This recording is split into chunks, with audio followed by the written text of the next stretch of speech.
Good afternoon. I'm from the online media elonga.com. My name is Tim Elonga. Nice to meet you. Thank you, sir. Please, can we get to meet you, sir? I'm George Uboh, Chief Executive Officer, Panic Alert Security Systems. I'm now Chairman George Uboh Whistleblowers Network. I think that's basically, I'm from Delta State, Nigeria. And I have been the Chief Executive Officer of Panic Alert Security Systems since 2007. And that came about just like anything else in my life, really comes out of, like spontaneous thing, I took the ambassadors in Nigeria, the head of the different zones and the head of the whole zone, so that is the dean of the diplomatic corps, Ambassador Masaranga Uboh of Philippines, called me that they need to see the then Inspector General of Police, Mr. Sunday Hinderi, in 2006.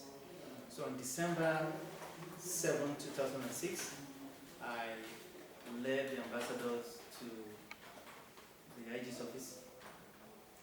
And during that meeting, because I didn't really know much about the reason they wanted to meet the IG, they just said it has to do with security of the embassies. During that meeting, I heard some gory details of robberies at the embassies. And the thing was that struck me was that the ambassador of Ethiopia, Netherlands, Sierra Leone, they all, we're talking about, the common denominator was that whenever the armed robbers would come, the police assigned to the embassy would not be around, or maybe there's some excuse why they cannot deal with the situation. So you could easily infer some form of collusion between the policemen assigned to the embassies and the armed robbers. Yes, sir. So the Inspector General of Police was really dumbfounded. He didn't have any, because the ambassadors were threatening to pull out of Nigeria. So I kind of saved the IG, by the bell, by stating that, and made my contribution and suggestion. And I said, look, Your Excellencies, you cannot put too much blame on the IG or police here. That we in Nigeria, we are actually handling security in a very crude way. That in your respective countries, you don't assign policemen to embassies to protect the embassies. I was in US for like 18 years, and I know that what we had was panic buttons. Policemen don't go as security guards in US. They stay in their vehicles, receive information of emergency or crime or whatever, and they will respond swiftly. Be it panic button or any gadget that the citizenry or businesses, in this case the embassies, would procure. So that I think what is needed here, instead of relying on one or two policemen assigned to the embassy that could be bought over, there has to be some form of panic button that we now alert, even if it's the entire police headquarters in Abuja. You can't buy up the whole headquarters, a policeman there, so that I can respond swiftly. So they all gave me a standing ovation and said, yes, this is exactly what is needed, because they all have it in their respective countries. Then the IG said, okay, American man, since you know about this system, why don't you go and get it? I thought he was joking. After the meeting, I was inundated with phone calls. My friend, Uboh of Philippines, was like, when are you going to get this system? I said, Your Excellency, maybe I talked a bit too much. I was just saying what we had in US. Not that I want to get involved in security. Please leave me out of it, He said, too bad, my friend. The mantle has been handed over to you. You have been handed over this mantle. Go ahead and procure, and you are the one who want to deal with in this business, because the way you spoke at the meeting, you're versed. You were so versed in this subject, so you know exactly what we need. I said, okay. Then I again, at this point, I was thinking just within the confines of the embassies. So I made a phone call to US, got a very simple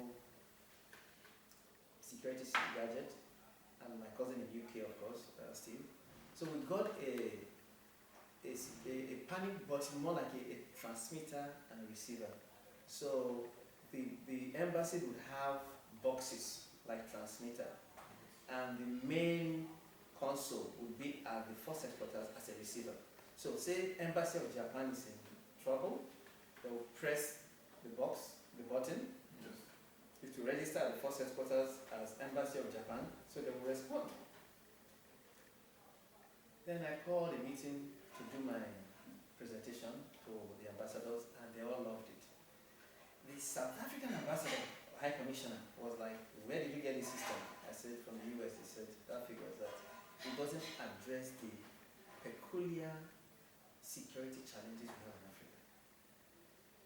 He said, "Have you been to South Africa?" I said, "No." He said, "Okay, I'm going to send you there." And of course, Namibia, the Namibian ambassador was, in fact, there was this thing going on. So I went to Namibia first.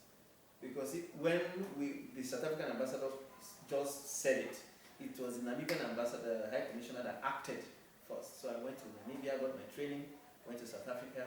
So I now saw this electric fence.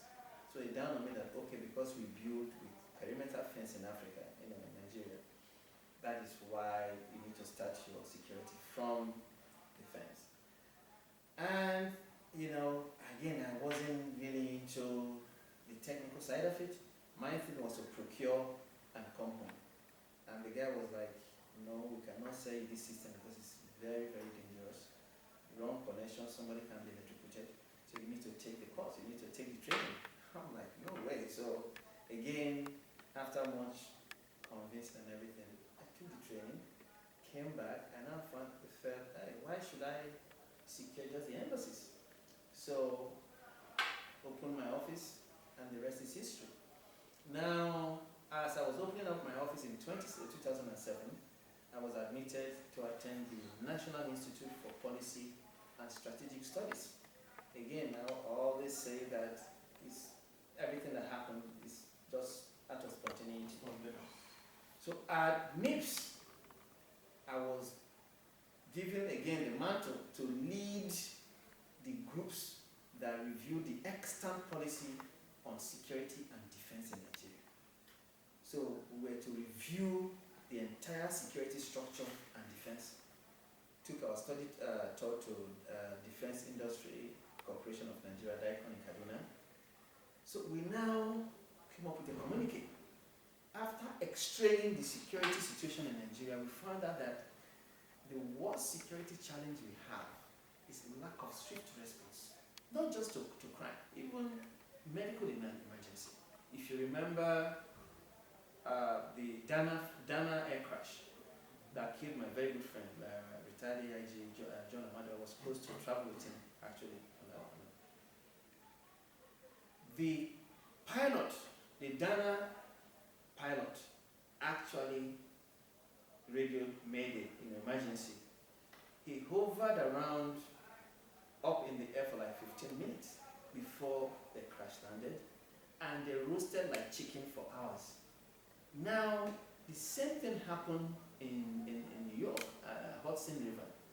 If we had emergency response helicopters, as the pilot radioed that he was in danger, emergency helicopter would go. So as the crash landed, of course, emergency helicopter would have firefighting equipment to fight it. Even if you drag them out half dead, they're still alive. So from that NIPS training and the communique we put out to the presidency, we recommended that a blueprint should be actually that the security brains in Nigeria, just like the US did with after 9/11. After 9/11, President Bush got together all the security brains in the US to study the security setup in US and come up with any loophole, because it's all about loopholes, lapses. And out with Department of Homeland Security as an aftermath of 9/11. So we were recommending that there are so many lives being lost in Nigeria due to lack of swift response and so many other security lapses that we need to come up with a blueprint to address this issue. So we actually laughed at and made a joke to the DG of NIPS that knowing Nigeria, all this work we have done, there's going to be what we call policy somersault. That when it gets to the villa, nothing is going to be done about it. And exactly nothing was done. Went to NIPS 2008, 9, 10, 11, and I took it upon myself to draft a blueprint that I addressed in my letter to the president. I called Bureau of Integrated Technologies for Security and Anti-Corruption. If implemented, that would take care of all the loopholes that aid corruption and insecurity. Now, that same 2010-2011, I want to go into the EFCC matter, if you don't mind. That was a nice one. Thank you, sir. The story of security in Nigeria is in a sorry and terrible state. We can never finish telling the story. But now that we now know how PASS came to life, the panic alert security system. Eventually, you managed to bend it a little to do other jobs as well. I understand you even used PASS to scrutinize the EFCC and found a lot of lapses. Can you intimate us how it came about? Yes, thank you for that question. Like I said earlier, everything that ever happened in my life is out of spontaneity. I was, or rather, Panic Alert Security Systems was a contractor for the EFCC. So the EFCC was our client. Now, in that capacity, we provided security services for the EFCC. If you were to go to all or almost all the EFCC offices in Abuja, you will see our sign PASS. Most premises we secure, we put the sign PASS, P-A-S-S. Yes. So it was a rosy relationship. They needed our product. After that, I did another presentation that would have entailed monitoring of people, phone and all that. I won't go into that. It's a covert thing. And that work was going to cost the EFCC 1.4 billion naira. EFCC wrote the former president, Jonathan, to release the money to our company. Now, at the same time, I was pursuing the release of that money, or rather, of that job. I started getting information of the monies EFCC recovered since inception.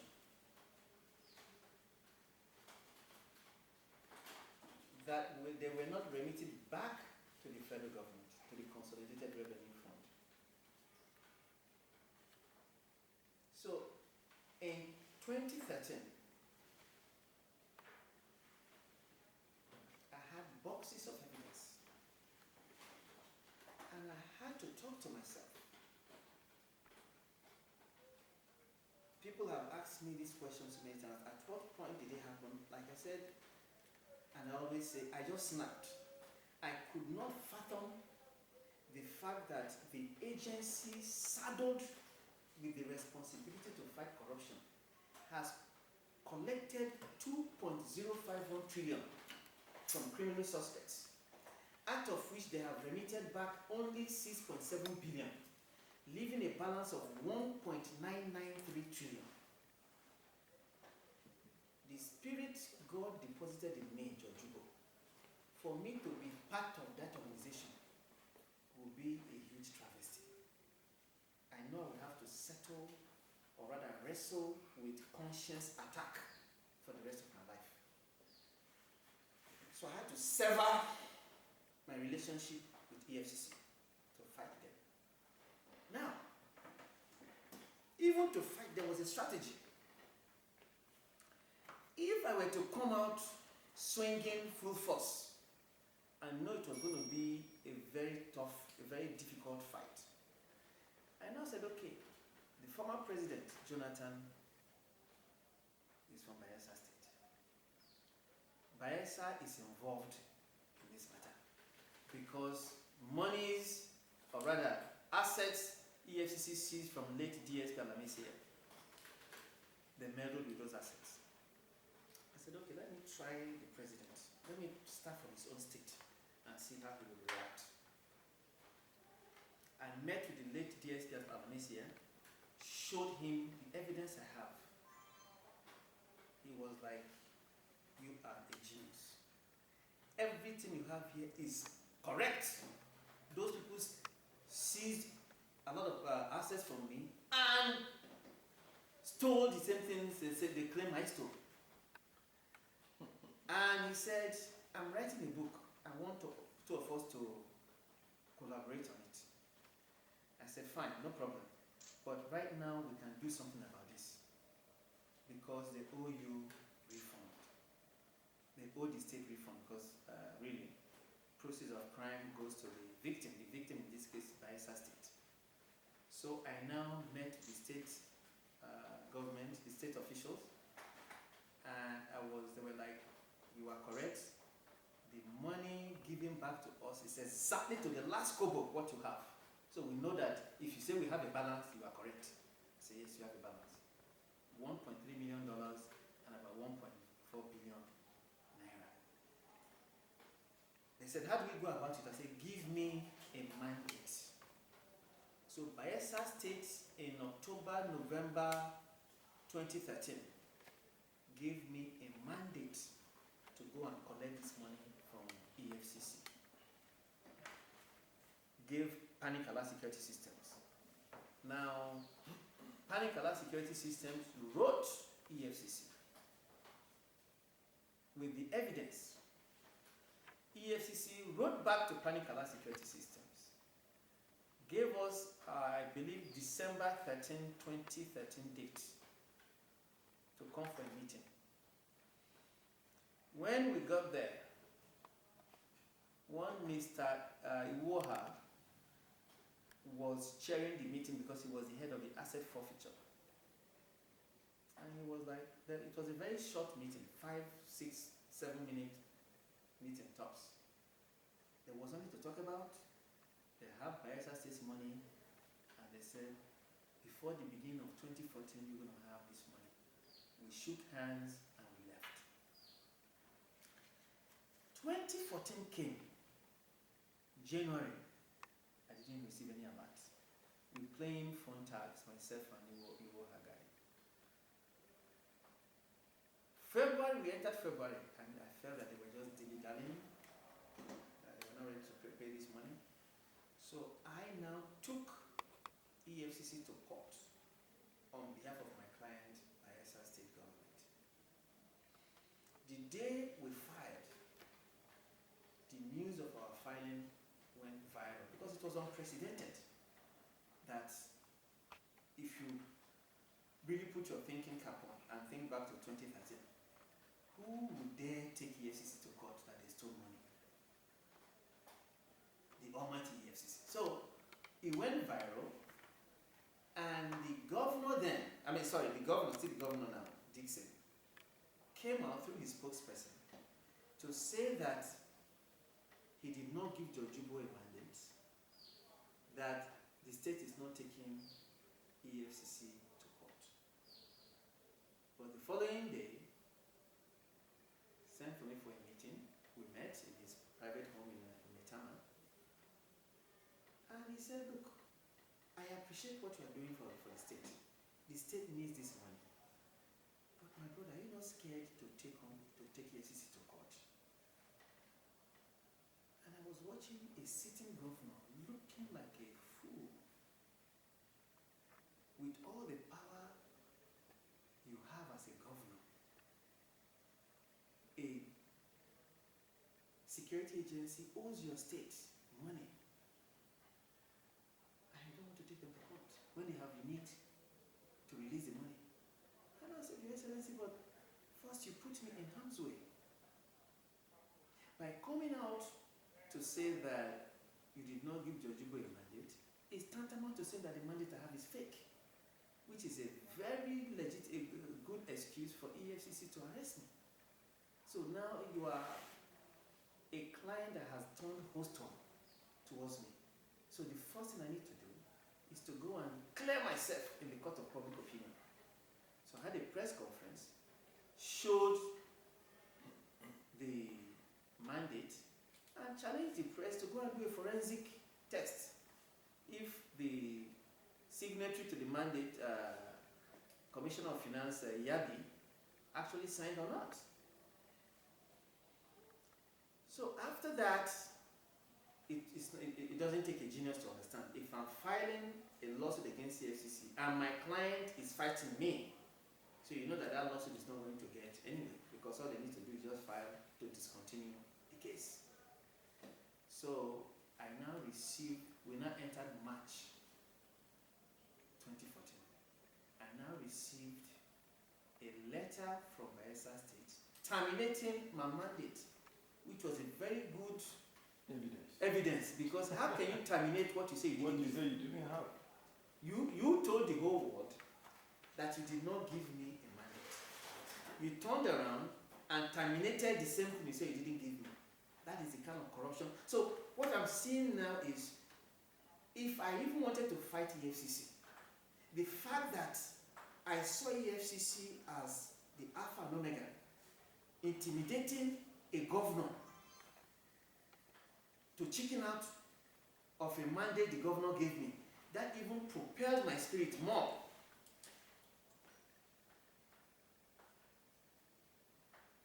That even propelled my spirit more to fight EFCC, because the spirit I have in me, when my back is at the wall, is pushed, when I'm pushed to the wall, and in this case, somebody that is supposed to be my ally, my client, is fighting me. So I started seeing the scope and breadth of EFCC's power in Nigeria.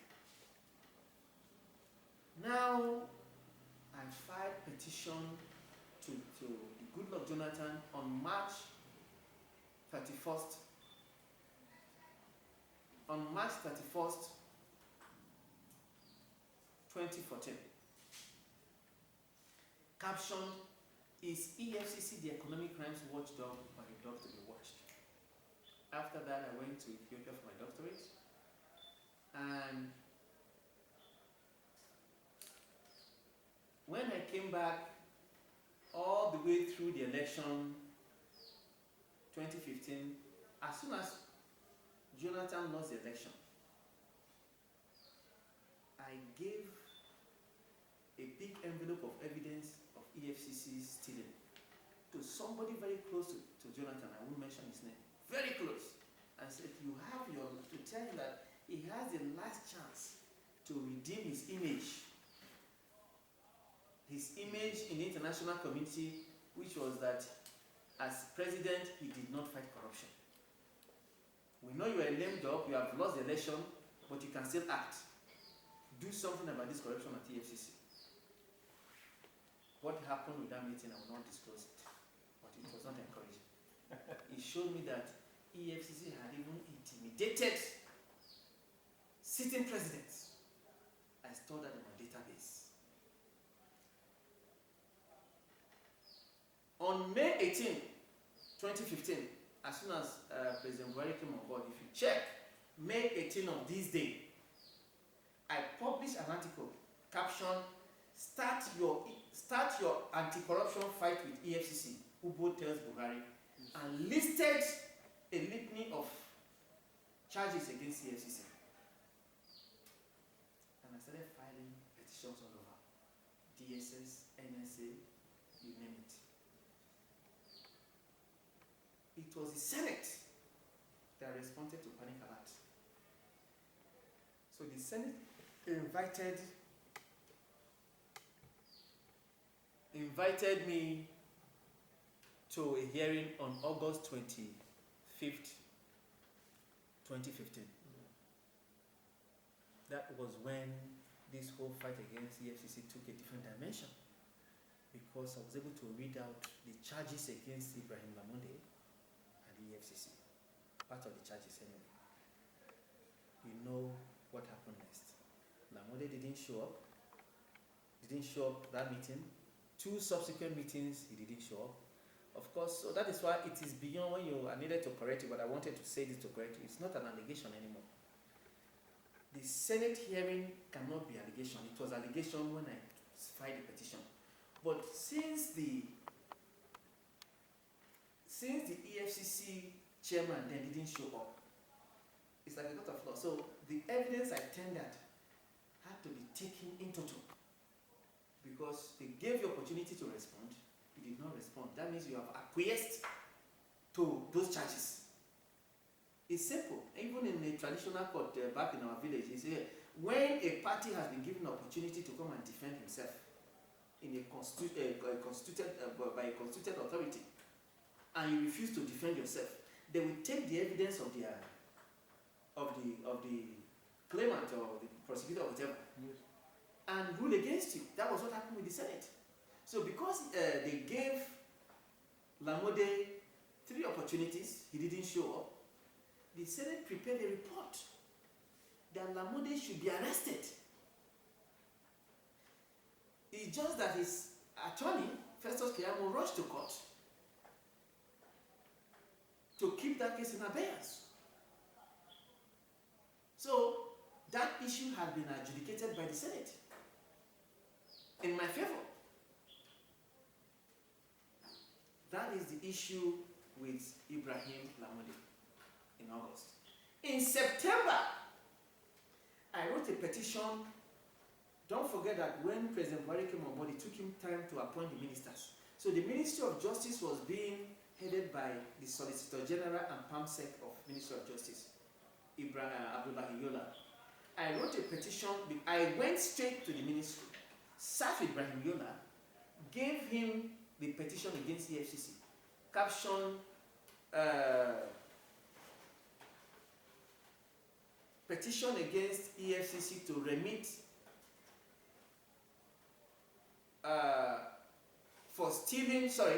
petition against EFCC for stealing, diverting, and failure to remit 1.993 trillion naira, and attached all the evidence, even the criminal indictment I have against Nuri Badu, Farida Waziri, and Ibrahim Lamonde are attached. It's a 22-page criminal charges. When I didn't hear from Ibrahim Yola, I wrote him another letter. I gave him 7 days to respond, and I called him on the phone. And Ibrahim Yola responded, which went viral in the news too. He wrote me a letter stating that he has written EFCC and he has asked EFCC to respond to my allegations. Till today, EFCC never responded.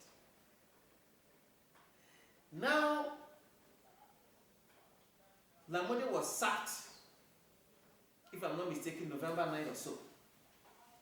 Yeah. After Lamonde's sack, Ibrahim Magu came on board.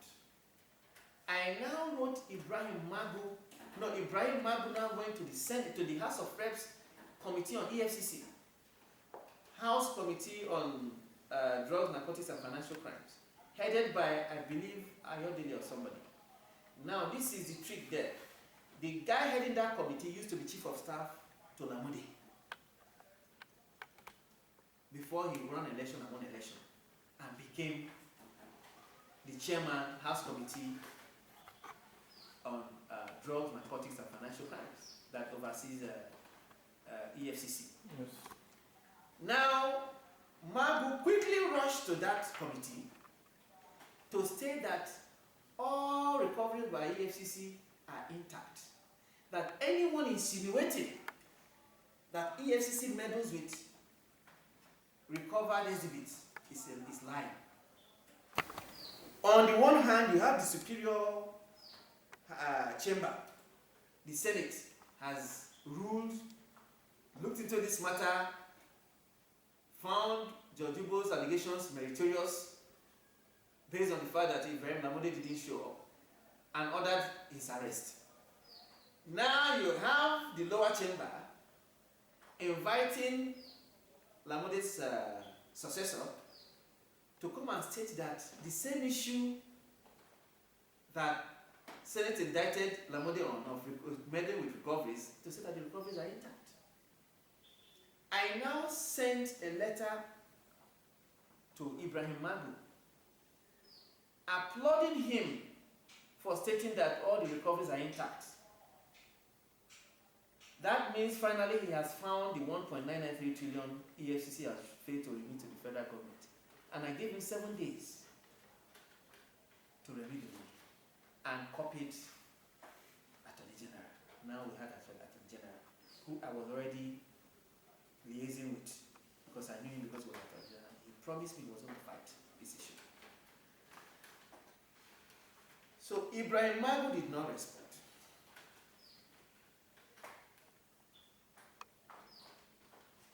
And I ran into the Speaker of the House at some place, and I mentioned to him, there is something going on I'm not comfortable with, that you cannot appoint somebody as head of, as the chairman of the committee that is overseeing EFCC, who happened to be chief of staff to Lamode, and using that office now to support EFCC, or rather contradict what the Senate has done. And he said he wasn't aware. I said, well, you're aware now. Again, because this money belongs to Nigeria and Nigerians, because God will never stand for anything that would trample upon the right of the citizen or the masses. December 2006. I always say that when somebody's or people's cups are filled up, they will make mistakes or they will fight. It will become a house divided. No Ribadu started chewing Farida Waziri in the press. Farida Waziri just made one sentence and said, while you are talking, why don't you explain to Nigerians the billions of naira you have recovered that you did not, that were undocumented? That is a serious charge.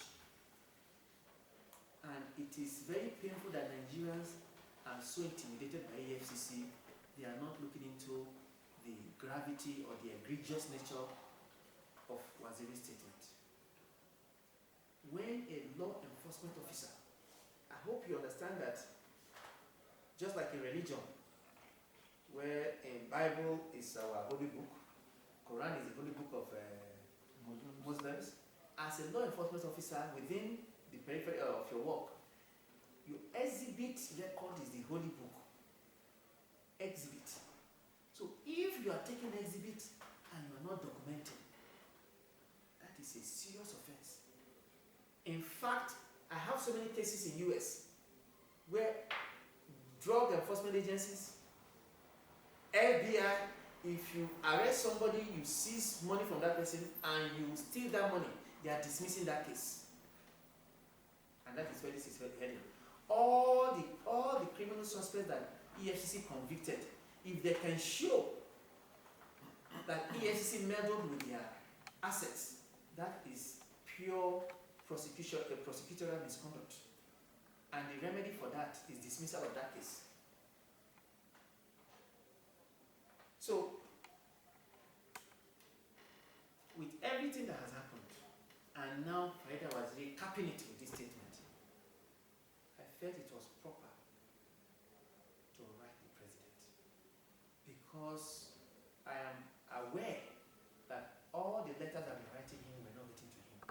I still want to give you that benefit of the doubt because I wrote a letter to the president during my fight with the AGF. And if I remember correctly, that last paragraph, I said, sir, while I am convinced you are not corrupt, I wish to submit that if you do not mete out the requisite punishment to your cabinet members when necessary, you will end up wearing the crown of corruption by omission or inaction. Because if you find out that your cabinet members are corrupt and you turn the other eye, you turn the other way, you are equally corrupt, or rather aiding it. After all, what is corruption?